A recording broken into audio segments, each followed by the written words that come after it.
How are you guys doing?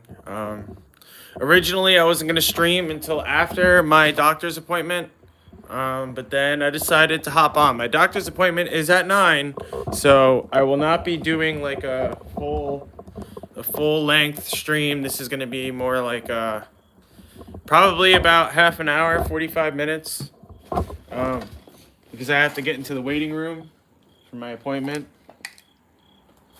So today I want to talk about life and how we are supposed to go through life, how we are supposed to navigate life, how we are supposed to, feel, right? Because I'll be honest, right? I'll be honest.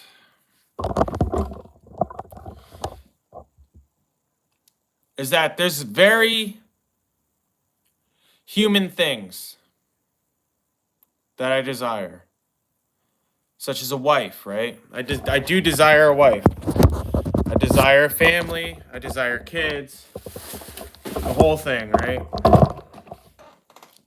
And every single day. What's up? I think it's Shaden. How you doing, brother? I love you. Love you so much. Thank you for showing up. So I want a wife. I want kids. Part of me was like, oh, well, if I can only turn this ministry into something, right? And it's like, well, first of all, I don't have the power to do anything. Second of all, it's only if God blesses me and allows it. Um, but the thing is, you can't make life. Yeah, Shaden, I knew it was you. God bless you, Shaden. I love you, buddy. Here. I can give it back to him, God. What? Wait. Yo, listen, Shaden, I've been trying to give you back your moderator, by the way. But every time I'm right about to give it to you, you either do something or whatever. And I got to listen to God. I have to listen to God. You know what I mean? Unfortunately. But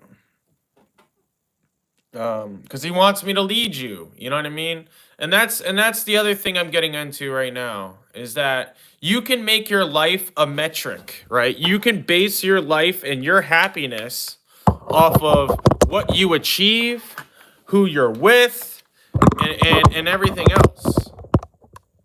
But when you do that, right, when you start basing your life on achievements, or you start basing your life off of who you're with and what you're doing, you are setting yourself up for failure. You are setting yourself up to be disappointed, to be depressed.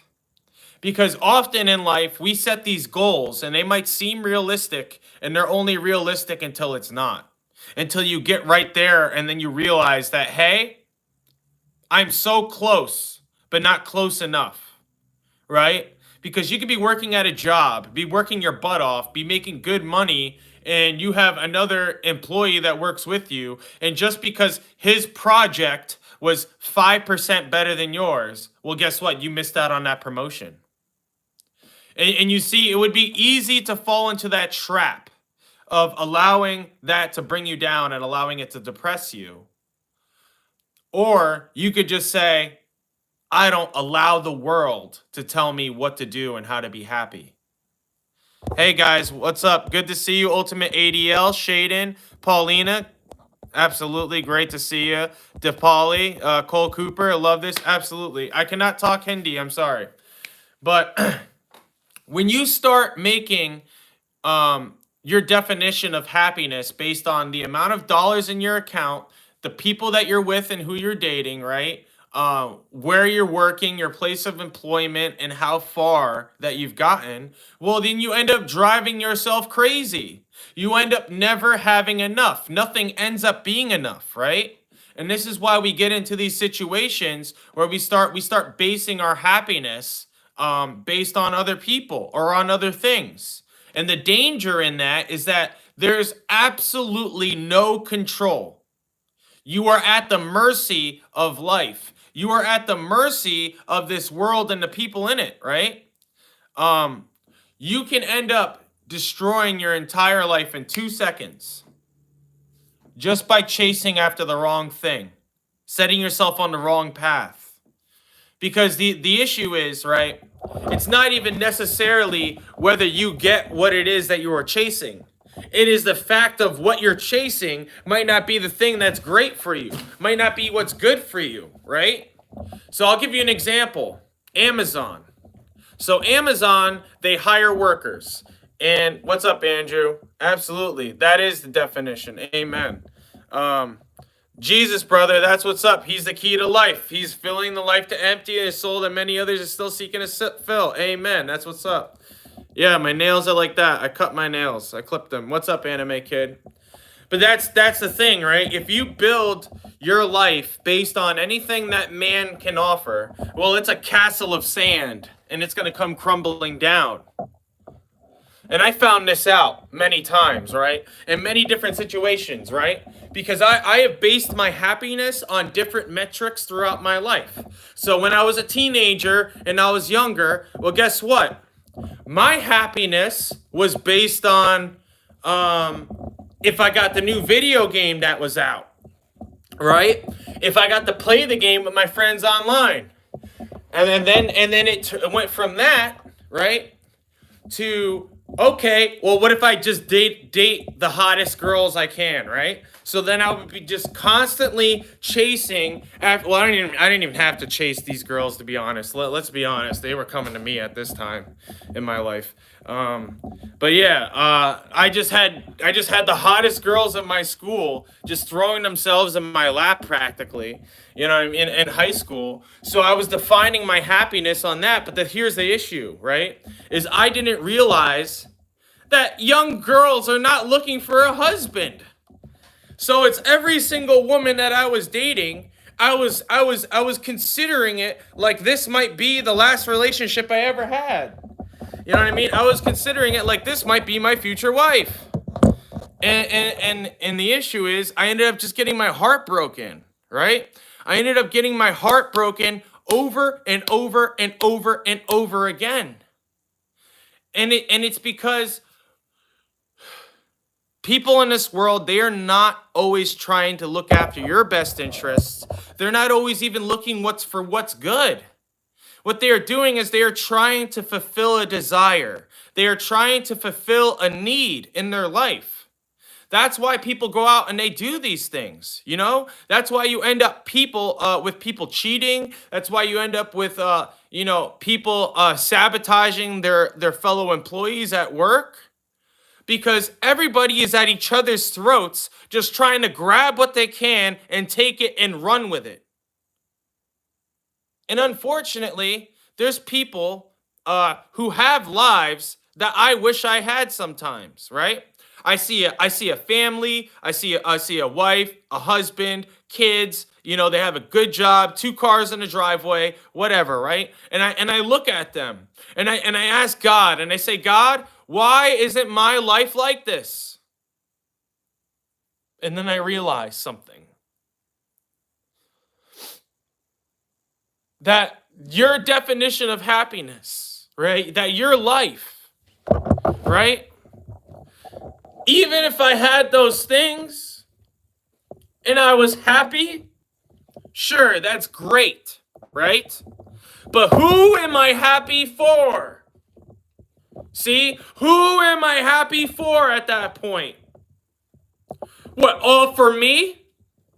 All for my own pleasure? All for my own self? You see, that's the issue of the world that we live in, is that we have been lied to. We have been told that happiness is found by fulfilling yourself. By giving in to your every desire and fulfilling it. That does not bring you happiness. It brings you a moment of pleasure. It brings you a moment of escape. But it does not fulfill you. It does not sustain you. And it does not last. You know, it took me 33 years of my life to figure out what life is and how I could get through it. And I was sitting here this morning. First thought of the day when I wake up is that I'm sleeping on a couch on a love seat alone. But then I remember I'm not alone. I remember I have God. I remember that I have the love of somebody forever. And you might not be whatever, quote unquote, call it religious, but stay with me and have an open mind. Please don't leave. Because I'm going to tell you a secret. When you start living for a purpose that's greater than yourself, and this is why, I'm a 6-year clean addict. And when you go to AA or NA, what they say, right, is that you need to be living for a purpose greater than yourself. Because what happens is when you start living just for yourself, well, then you are setting yourself up for failure. You are setting yourself up for depression. You are setting yourself up, to not meet goals that you set. And then what happens when you don't meet those goals? What, do you feel like a failure? Do you feel like life is meaningless, like life is pointless? And it doesn't matter how much you sit there and you plan in your head, right? That, things are going to go this way. By 3 months, I'm going to be making this much money. By 6 months, I'm going to be making that much money. By the end of the year, I'm going to be, moved out into this different state and have this job and this and that, blah, blah, blah. Think about that. And that is one thought. Now, we as humans, we have thousands of these type of thoughts going throughout our brain all day long. And you want to know something? I've been living in that silence from those thoughts for the past 2 months practically. And it has been the most freeing thing I have ever experienced in my life. Because when you start living your life like it is eternal, rather than it is just on this earth, you become a lot less miserable. Because you realize that the moment that you're struggling, and you're going through pain, and you're feeling lonely, or you're feeling unloved, or whatever it is, you just got to remember that it's just for today. And you take it a day at a time until you're in your grave and in heaven or wherever else, right?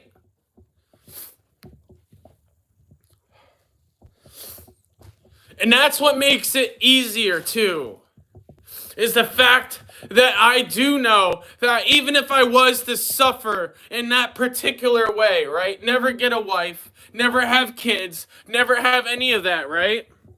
That if I was to suffer in that way, even for the rest of my life, my physical life, that I would be extremely happy in the next, regardless. And I can promise that. And I'm going to tell you how you can know. So when you pray to God in Jesus' name, and you seek Him with a whole heart, a full whole heart, and you do it with love, and you do it with earnestness, and you do it because you want to know your Father and get close to Him and have Him embrace you and hold you, well, that love is stronger than anything else. I promise. And it will fulfill you. And it will sustain you. And then every single day I wake up and I get to do this. I get to spread the truth. I get to spread the love of God. I get to help others, not be so lost and struggling. Because the reality is, guys, we are living in the same days that Noah was. And I'm telling you, there was no love to be found then.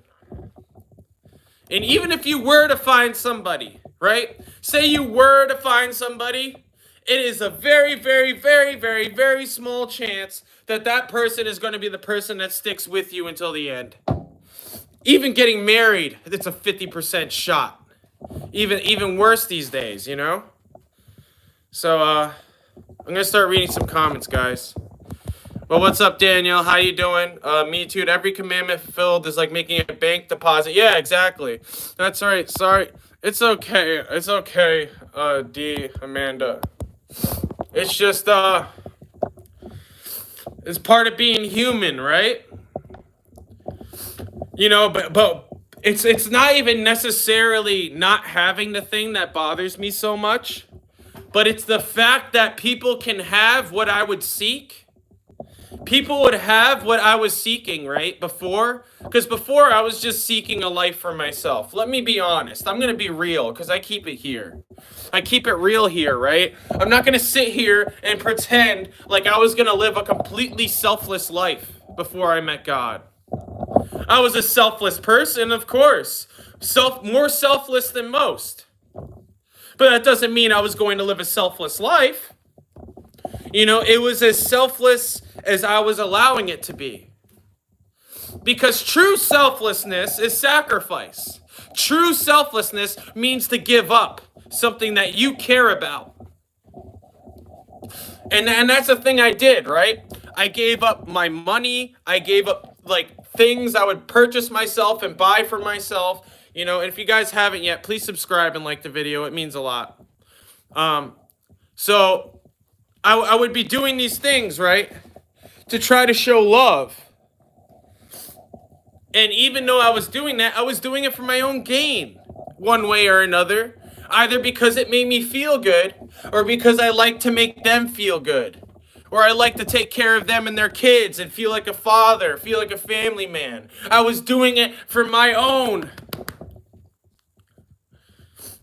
But there's people out there, they got multiple wives or multiple kids, multiple baby mamas, whatever, right? They got multiple chances to have a family that they actually liked, and yet they never do. And it's because and it goes both ways, that the woman that I chase are not looking to settle down, and the woman that the men chase are not looking to settle down. And it's like we are living in days without love. And the reason I made this video is because I was scrolling this morning on YouTube, and it just kept showing me person after, like, dude after dude after dude after dude after dude going through this same thing, going through the same struggle. You know, we have the opposite problem that females do, right? Like, they have to be very picky, right? And I understand that's why they don't just, like, jump at the first shot that they get with a guy. And I do understand that's why they want to sort of openly date people. I mean, there's men that want to do that too, right? But, like, it's more common for a woman to have 3 romantic interests and each dude to only have, like, 1, right? In that particular scenario. It's not that I can't have more, it's just that I only entertain one at a time. You know what I mean? Even if I have other messages, I just let them sit there. I don't entertain it.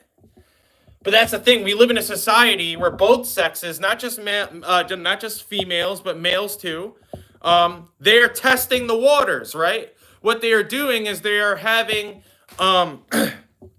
open relationships until they get to a certain point where they decide to close it.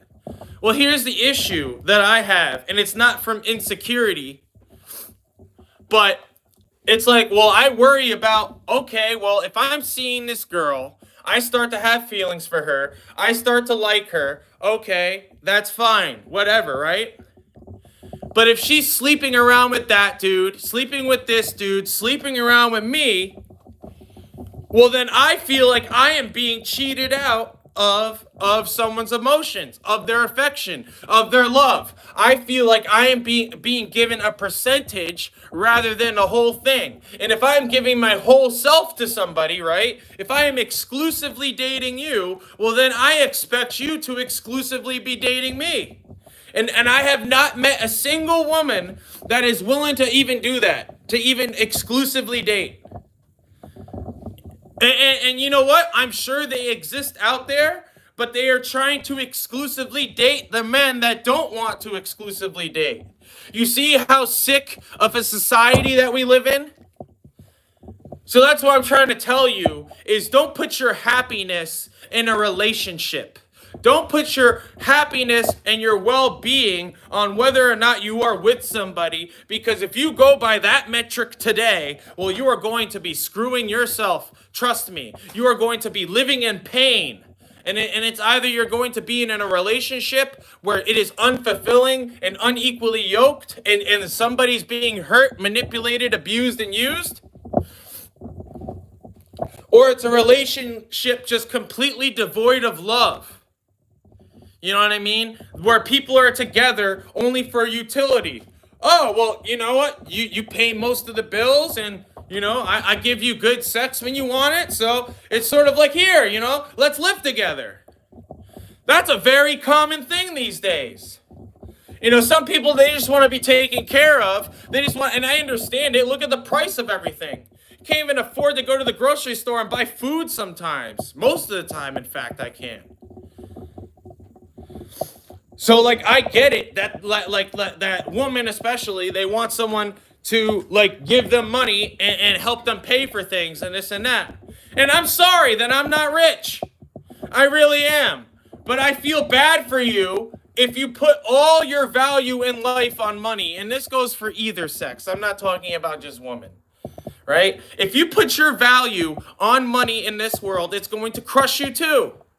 You might have that, oh, I'm going to have that girl boss mindset, or I'm going to have that, Sigma male grind set. Oh, no woman, just have sex with woman, no dating woman. I'm just going to work hard and have sex with woman. Well, guess what? You are just asking for an empty life. You are asking for a meaningless life.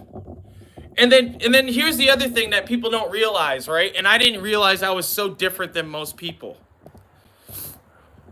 Is that most people, when they fall in love with somebody, they get their heart broken and they get abused, they get manipulated, whatever happens to them, right? What happens is their hearts start to harden. Their hearts start to get cold. So that's why body counts are bad, right? If you want me to be honest, I have a body count that's probably around 100. I probably slept with around 100 women, and I did most of it. And what the sickening thing is, it's not even the amount, it's the time period. I did that between the age of 14 and 23. I slept with 100 women. So in 9 years, I slept with 100 women. Conservatively, that's 10 women a year, but let's be honest, a lot of those years I had a girlfriend, so when I was with a girlfriend, I was loyal, but the months in between, oh man, was it sickening. Oh man, was that so displeasing to God, I am sure. And it's not something that I am proud of, right? But unlike most people, it didn't affect my ability to pair bond. That's what it's called, guys. You guys probably don't know the term, but if it's your first time hearing it, it's called pair bonding. So pair bonding, if you guys haven't yet, hit that like button, hit that subscribe button. I love you, and thank you, Amanda. I appreciate you so much. So pair bonding is the ability to sit there with another partner and be able to actually, connect on a level, right? So, but the issue is, right? A lot of these people that have damage, they are unable to connect with somebody that's actually good for them, right? So they're confused because their entire life, or a majority of their life, they have conflated love with abuse, or love with being ignored, or love with being cheated on, right? And they might argue logically that's not how they feel. Love isn't that. Love is a man being this and that. It doesn't matter what they say. Has nothing to do with what they say. They could say whatever they want. I've had a woman say, I literally checked off every single box that this woman said that she asked for, right? And then she finally just got honest with herself one day after 2 months of dating. Her feet didn't even touch the floor on the bed.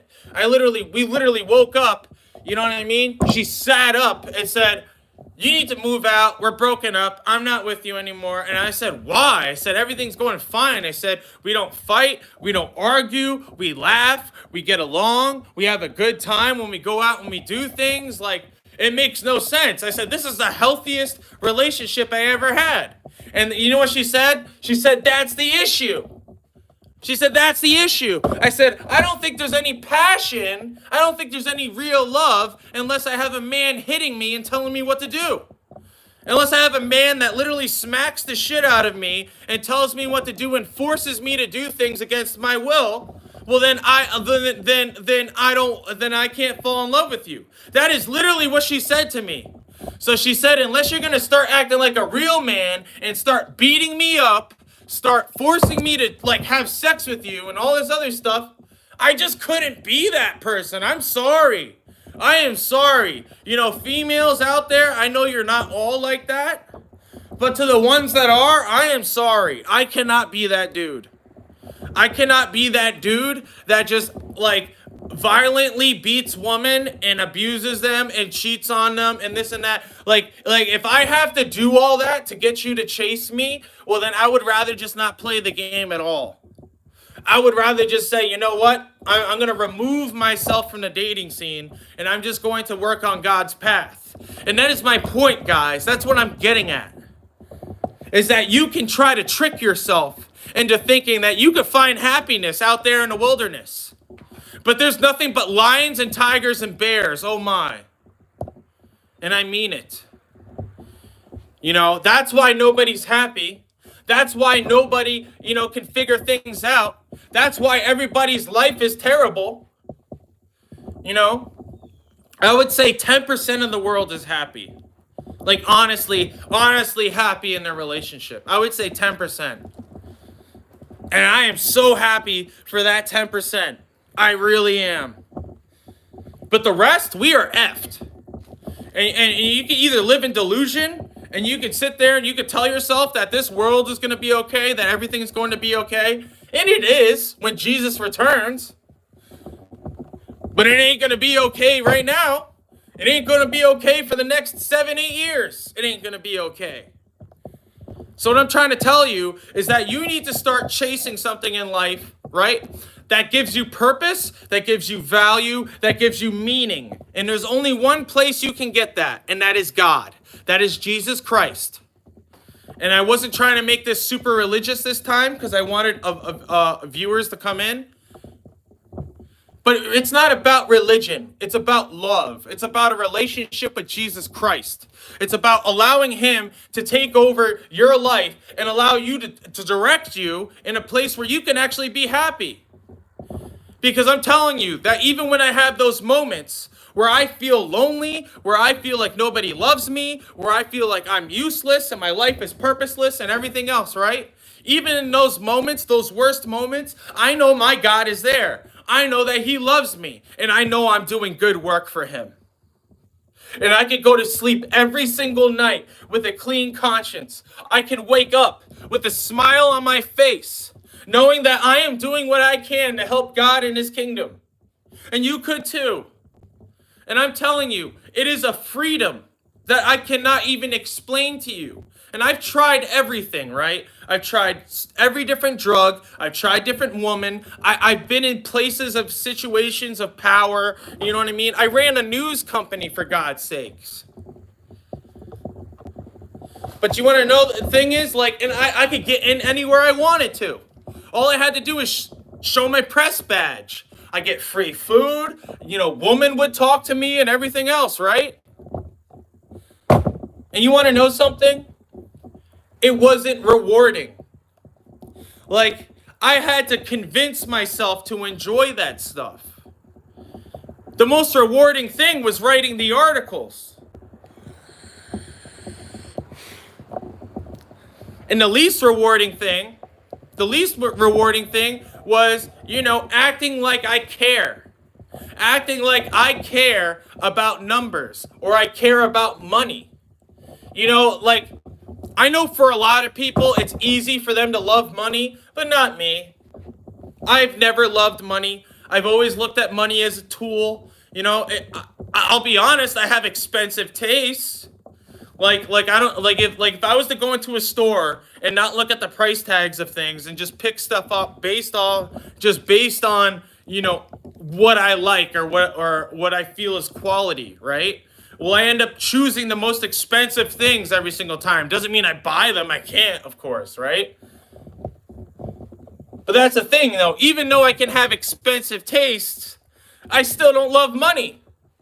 How does that work, right?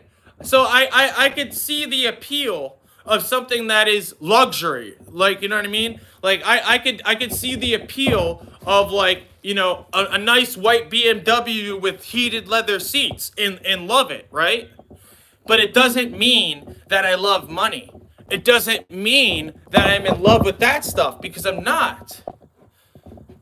And that's the difference, is that you have people that they get a car and their car is their false idol. Their car is the thing they worship.